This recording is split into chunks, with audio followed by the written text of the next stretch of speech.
Look, talk us through this. Why is something as supposedly innocuous as a bottle of gin caused all this court case? Well, yeah, this is very significant because this is pretty much, I think, only the second time that Aldi has lost one of these cases. And there appears to be, so many different issues when it comes to Aldi supposedly copying their rivals' designs and getting away with it. So the fact that they have lost this against M&S is quite a big deal. Now, the reason why they've lost it is, I think, on a slight technicality, because it's not just copyright, it's design as well. And as the screen shows, the bottle was very distinctive. It was a light-up gin bottle, and it was made to look like a snow globe. So it had two key design elements. One, well, actually three, really. There was the shape, but when you shook the bottle, inside was edible gold glitter. And there was a little button at the bottom, and you hit the button, and then a light came on inside the bottle. So the whole thing lit up. It was very pretty. It was a very clever idea because it looked like a snow globe. But the issue is, of course, is that Aldi, with their infusionist gin, pretty much ripped off the entire thing, not just the sort of idea, but the look of the whole thing. So it was a copyright and a design issue.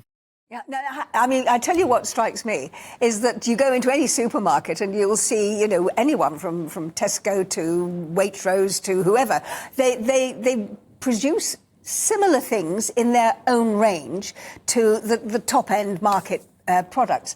So what is the dividing line between plagiarism when it comes to particularly packaging and just sort of canny marketing? Well, I mean, Aldi has got away with canny marketing for years and years. And you'll remember the famous Caterpillar cake row last year. It was settled out, of course. And we know that Aldi basically thumbed a nose at M&S. There was Cuthbert and there was Colin. And then Aldi in its Christmas advert basically had a whole shtick whereby its Caterpillar was arrested by a sort of a nasty M&S kind of character. But this thing comes down to, actually, as you point out, to packaging. So the only other thing that Aldi has lost, we believe, was against Charlotte Tilbury, the makeup brand. And again, that was pretty much its stole. It was a copycat makeup. I forget the exact product. I think it was a concealer or an eye makeup remover, but it was in the same or very, very similar sort of squeezy tube, same colors, again, same design. So I think that's the key thing. Aldi does say, I happen to be a fan of their copycat Mars bar, which they call a Titan. And a copycat, a Snickers bar called a Racer. And it's the same sort of colors. I mean, gosh, the product's very similar, but it isn't more or less identical. And that was the problem with its infusionist gin. It was pretty much the same thing as M&S's. So how is this going to change things moving forward? Because I can't help but think back 30-odd years. And do you remember Head and Shoulders had a very distinctive bottle with a very, very, like a bulb at the bottom and a very, very long neck. And all the supermarket brands copied the bottle shape. Now, it's all changed since then.